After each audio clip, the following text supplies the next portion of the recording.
Madame, Monsieur, bonsoir. 2 matchs.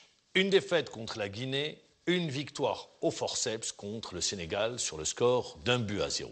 Que retenir de ces 2 matchs, de ces 2 sorties?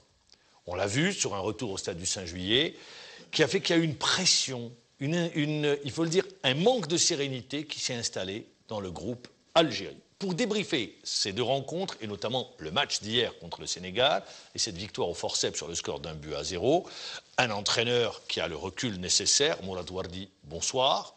Bonsoir, Maman. Et Salah Beyaboud, journaliste à InfoSoir, bonsoir. Bonsoir, Maman. Messieurs, première impression, victoire 1-0, mais le résultat importe peu, je pense, c'est surtout le contenu.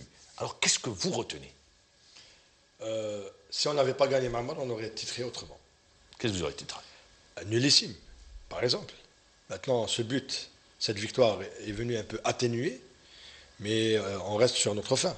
On est inquiet pour cette équipe nationale, parce que les 2 matchs ont prouvé que cette équipe est en régression, qu'il n'y a pas de sérénité au sein du groupe. Quand on voit ce qui s'est passé entre Soudani et Brahimi... On aura l'occasion de revenir. Restons sur les aspects techniques. Maintenant, sur les aspects techniques, il y a une équipe qui joue un peu n'importe comment. Il n'y a pas de relance, il n'y a pas de jeu construit selon le potentiel que nous avons entre les mains avec cette équipe. C'est vrai qu'il y a des circonstances atténuantes, il y a des joueurs qui manquent. Les absents. Voilà, mais cela n'explique pas le jeu de l'équipe et le contenu du jeu de cette équipe. Mourad Wardi, pour beaucoup d'observateurs, l'équipe a régressé. Dans quel domaine, si on doit parler de régression? Et vous, en tant que technicien, qu'est-ce que vous retenez des 90 minutes? Moi, je dis que les 2 matchs sont venus pour confirmer un petit peu une inquiétude qu'on a ressentie avant contre le match du Lesotho. Où il y avait eu une victoire. Même s'il y avait cette victoire, parce que vous savez qu'en football, c'est vrai que l'équipe nationale, elle a eu cette dynamique de bons résultats. C'est vrai aujourd'hui que Gourcuff est venu avec une autre philosophie. Il veut un petit peu donner sa propre philosophie au sein de cette équipe, mais cette philosophie tarde à venir. Et c'est l'une des raisons que si on fait une analyse des deux matchs, le match contre la Guinée, le match contre le Sénégal, on a vu beaucoup de lacunes surtout dans la façon de procéder. C'est une équipe qui joue de la même façon et on sentait pratiquement sur un plan psychologique une pression terrible sur les épaules des joueurs. Et ça sent un petit peu le marasme, même s'il y avait ce résultat, cette victoire, on retient beaucoup de points d'interrogation qu'il faut vite y remédier parce que le temps presse, ça ne joue pas pour nous. C'est vrai qu'on a la Tanzanie dans pratiquement un mois. Et on est favori face à la Tanzanie.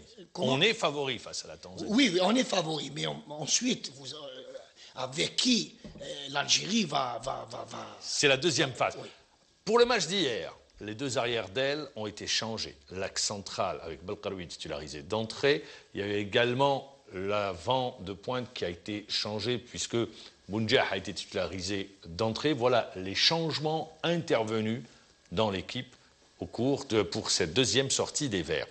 Alors, on a vu 2 visages de l'équipe nationale, mais également l'inquiétude. Alors, je ne sais pas quelle réponse apporter. Il y a eu sur le plan individuel, Farouli, qui sur les 2 matchs est passé complètement à côté, un milieu de terrain qui a été asphyxié sur les 2 rencontres, une défense qui, dans la relance, on a vu très approximatif, des attaquants qui avaient des difficultés sur les appuis. Comment expliquer tout cela? Non, je pense que déjà, pour le match d'hier, Gourcuff est revenu un peu à une défense un peu plus renforcée, à un bloc un peu plus renforcé, ce qui a permis d'ailleurs hier de voir un peu mieux cette équipe sur le plan défensif. Et tous les joueurs étaient un petit peu en retrait pour défendre. Et les 2 latéraux ne montaient pas, donc il n'y avait pas... Pratiquement sur Ziti 45 minutes, on a eu pour entrer dans son match. Une seule occasion, c'est celle de Farouli où il a dévissé son tir. Donc, on le voit d'ailleurs dans l'image là. Sur le plan offensif, on n'a pas vu grand-chose. Bounedjah était vraiment esselé. C'est ce que voulait Gourcuff, parce qu'il ne voulait plus de joueurs, 2 attaquants sur la même ligne. Donc on avait ce Bounedjah, mais qui était pratiquement esselé sur de longues balles. Bon, maintenant, il y a eu un mieux sur le plan défensif. mais sur le plan de la construction du jeu, sur les solutions, sur l'intelligence, sur l'anticipation, on n'a pas vu grand-chose. Peut-être en deuxième mi-temps, lorsqu'il y a eu le changement avec les rentrées de Benrahma et de Soudani qui ont donné un peu plus de percussion, de solutions, et le bloc s'est mis un peu plus avant. Et il y a eu un changement de rythme. Plus de solutions devant. Avant de voir le but, je me tourne vers vous.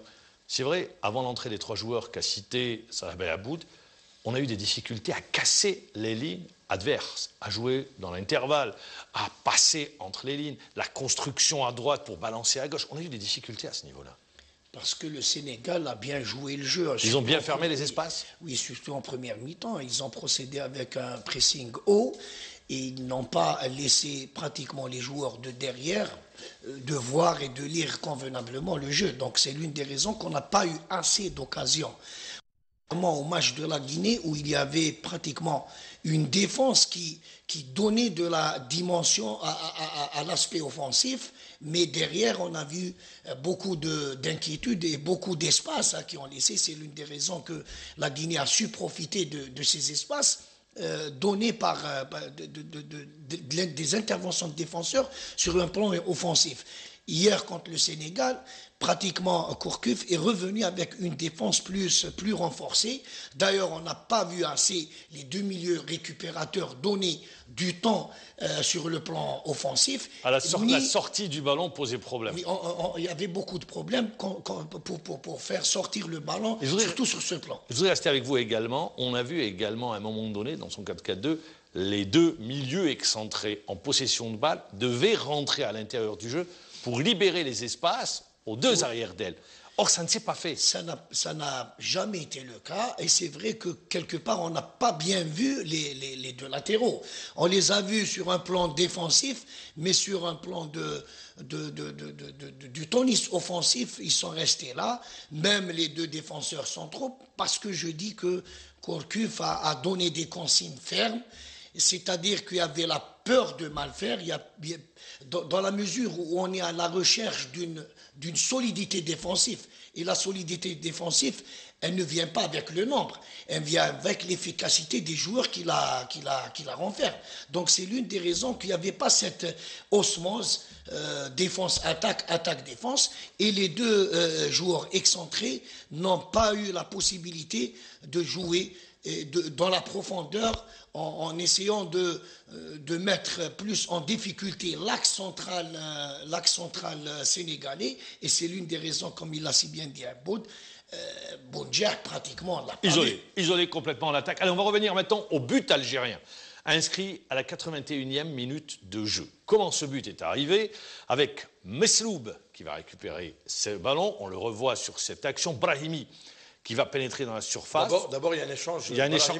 On le voit, voilà l'échange. On décale Mesloub sur le côté gauche. Alors, Brahimi, il y va seul, pied droit, pied gauche. Et puis, Mesloub, il fait également le bon geste, c'est-à-dire il fixe un joueur, il donne dans l'espace Brahimi, qui après il s'occupe sur le côté exploit individuel en marquant ce but. Il fait la différence. Pied droit, pied gauche, il met la balle, eh bien, filet opposé, et petit filet, on le revoit, regardez sur l'action. Il embarque son défenseur. Il embarque avec le pied gauche, il bat le gardien. Ça, c'est la passe de Mesloub.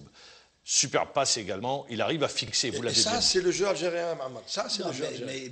C'est une séquence qui illustre que cette équipe peut jouer comme ça et beaucoup plus. Oui, mais c'était plus une force individuelle de la part de Brahimi, pratiquement. Sur la fin. Mais au départ de l'action, oui, il y avait une construction de derrière, mais je dirais que l'intelligence de Brahimi a mis pratiquement toute une défense out. Donc, c'est dans une zone un peu difficile qu'il a eu la possibilité de faire un travail individuel. Il a si bien vu. En plus, quand vous rentrez dans la surface, on a toujours peur de faire la faute parce que vous êtes sanctionné tout de suite. Quand on connaît également les capacités techniques. Moi, je voudrais revenir sur un aspect avec vous, Salah Aboud. Farouli brille avec Valence. D'autres joueurs brillent dans leur club. Or, on les a vus cette fois-ci bien loin des performances avec leur club. Est-ce que c'est parce qu'ils n'ont pas le même environnement en termes de joueurs, ou bien est-ce que peut-être ils étaient tétanisés par le stade du 5 juillet, ils n'ont pas trouvé leur repère par rapport au stade du 5 juillet sur ce retour? Je dis le stade du 5 juillet, moi je ne suis pas de ceux qui disent non attendez, stade du 5 juillet, non. Il faut pas on parle football. Mythifier un peu les choses. Mais moi sur Farouli, je reviens un peu en arrière, même durant la CAN, Farouli n'a pas été à la hauteur.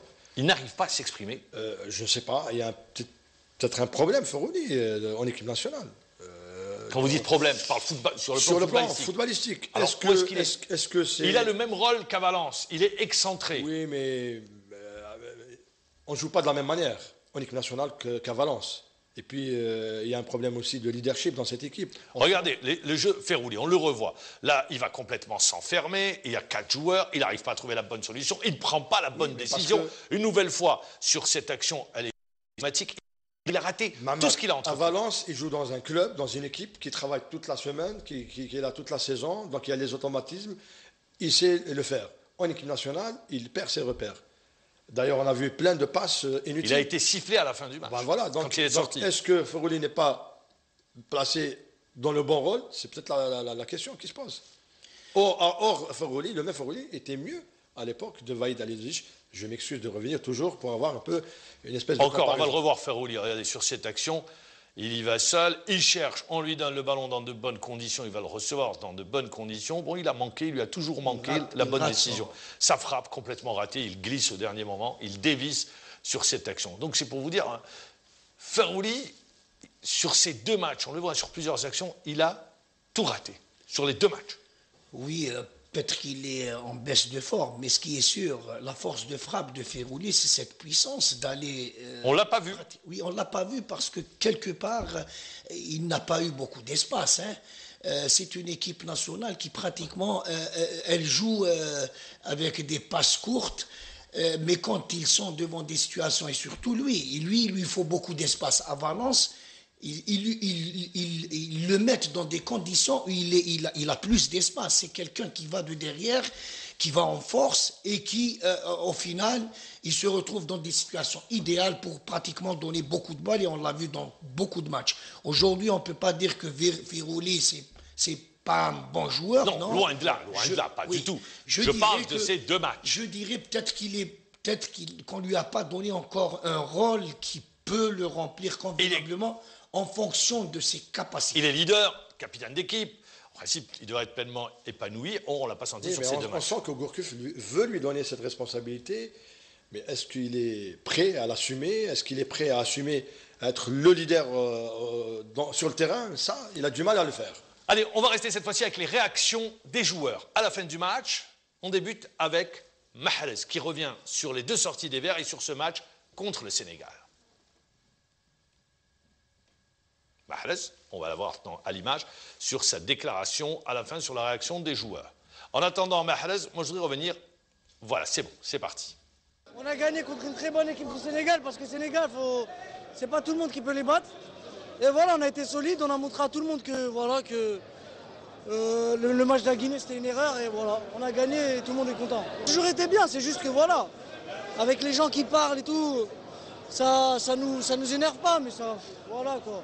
Là, on leur a montré qu'il n'y avait rien à dire et quand on était au max, personne ne pouvait nous battre. Ouais, c'était important de gagner ce soir parce que vendredi, on a fait un très mauvais match et on a perdu.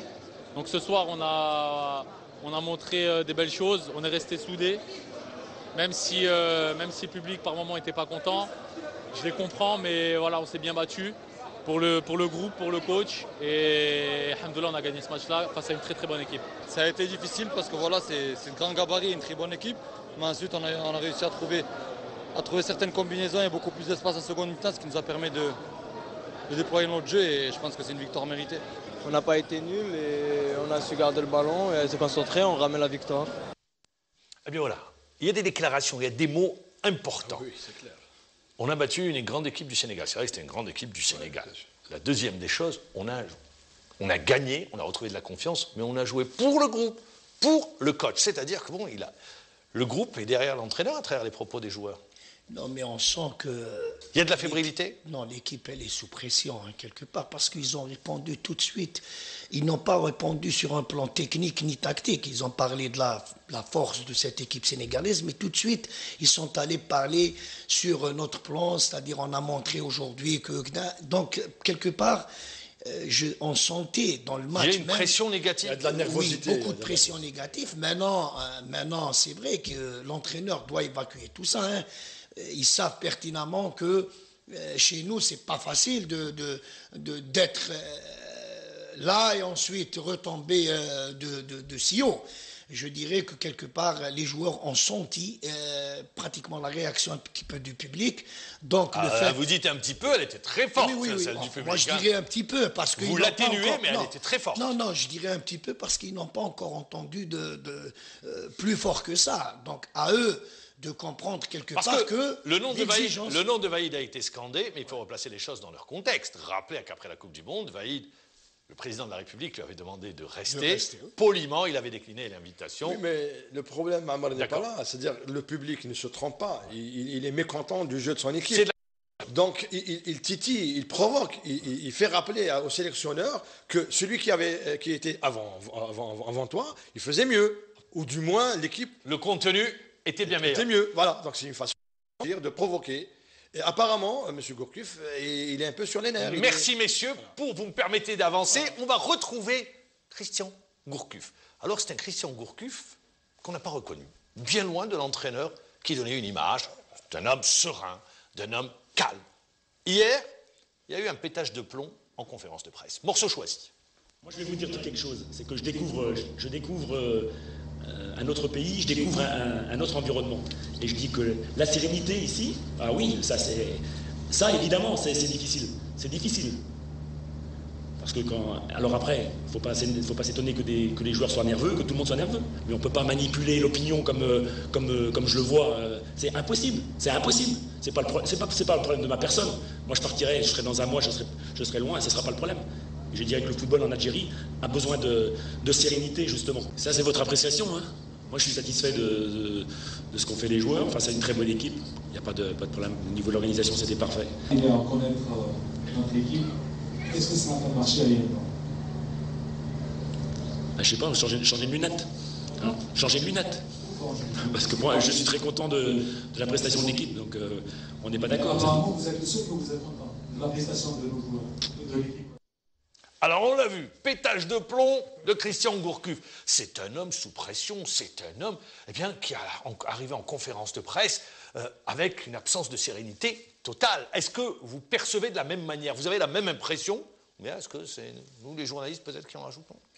Non, moi je pense que M. Gourcuff est en train de faire son apprentissage. Il n'a pas vécu le haut niveau, l'international, l'Afrique, l'Algérie, qui est un pays passionné. Ce n'est pas un club d'une commune qui s'appelle Lorient avec 60 000 habitants. Avec tout le respect. Avec tout le respect, bien sûr, bien évidemment. On a du respect pour lui également. Pour le club de Lorient. On sait que c'est une compétence et que c'est dans le football, tout le monde le reconnaît. Mais aujourd'hui, il fait son apprentissage dans cette équipe nationale. Il découvre la passion.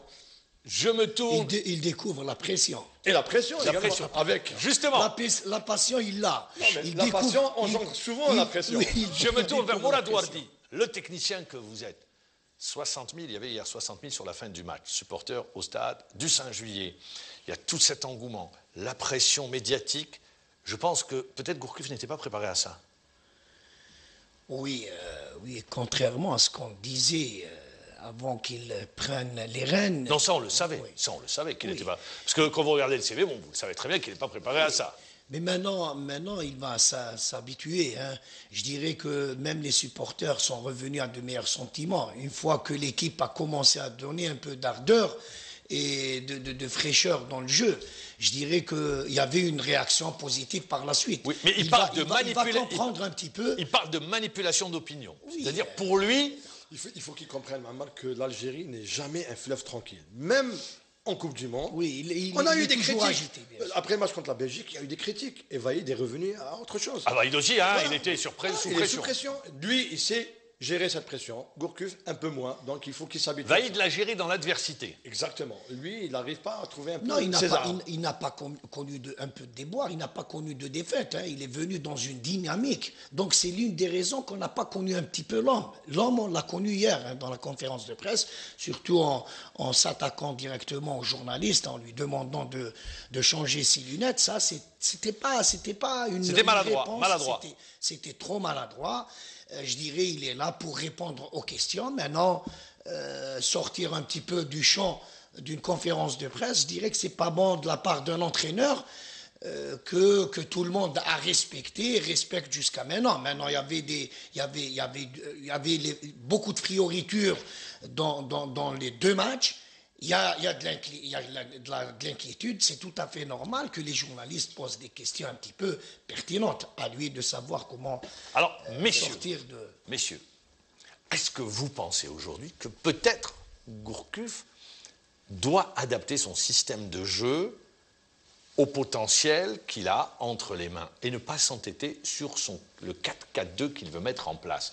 Puisque le travail dans un club est complètement différent de celui de la sélection, où il n'a pas le temps, justement, d'affiner son plan de jeu. C'est ça la question aujourd'hui fondamentale. Ben c'est clair, l'ennemi de Gourcuff aujourd'hui, c'est le temps. temps. C'est le temps. Et c'est l'ennemi de tous les sélectionneurs. Ils ont des dates FIFA, donc ils ont peu de temps pour travailler. Maintenant, il y a l'intelligence de l'homme et son savoir-faire. Comment adapter ce qu'il veut faire avec ce qu'il a entre les mains. C'est ça toute l'intelligence. Après, il faut gérer les égos, les personnalités, mettre un peu plus de sérénité, prendre un peu sur lui toute cette pression, comme le faisait son prédécesseur. Et après, mettre, disons, les ingrédients pour que l'équipe joue mieux. Il a parlé de relance, que l'équipe manquait de relance. Ben, il faut trouver les bonnes solutions. Mécanismes. Allez, je vous laisse conclure. Qu'est-ce que vous dites, l'entraîneur? Moi, je dis, ce sera le mot de la fin. La première priorité que doit faire Gourcuff, c'est bien la gestion du groupe. Parce que si on veut donner une manière de jouer, c'est pratiquement, il faut savoir un petit peu gérer ce groupe. On a vu qu'il y a un relâchement sur ce plan. Maintenant, essayer de faire en sorte que mettre son idée en place alors qu'il n'a pas pratiquement les ingrédients qu'il faut, parce qu'aujourd'hui on parle un petit peu de 4-4-2, moi je l'ai vu uniquement en première mi-temps contre la Guinée, où on a vu pratiquement 2 avant de pointe devant. Brahimi, pour moi, c'est quelqu'un qui mène le jeu, c'est quelqu'un qui organise, c'est quelqu'un qui vient de loin, il ne peut pas jouer devant. Donc, quelque part, jusqu'à preuve du contraire, moi je dis que l'équipe nationale joue pratiquement, bien sûr, avec 4 défenseurs, 2 milieux récupérateurs, 3 organisateurs, 2 excentrés, un au milieu, avec un joueur de pointe. Mais le chantier le plus attendu, et on terminera sur ça, par tout le monde, c'est cette défense, parce que quelque part une équipe elle commence par derrière. Si on n'a pas un bon bloc, on n'a pas une bonne assurance défensive qui donne de la dimension et aux milieux récupérateurs et aux attaquants, il y a cette panne et offensive et des maladresses défensives qu'on a vues pratiquement contre l'équipe de la Guinée. Merci Mourad Douardi, ça sera le mot de la fin. Merci Salah Aboud, c'est passé très rapidement. On aura l'occasion de parler de l'équipe nationale. Rappelons, prochain match, 14 novembre, ça sera en Tanzanie. Mais là, c'est en éliminatoire pour la Coupe du Monde, pour passer au 3e tour. Mais d'ici là, on aura le temps d'en reparler. Moi, je vous dis bonsoir, merci de nous avoir suivis. Rendez-vous demain à la même heure.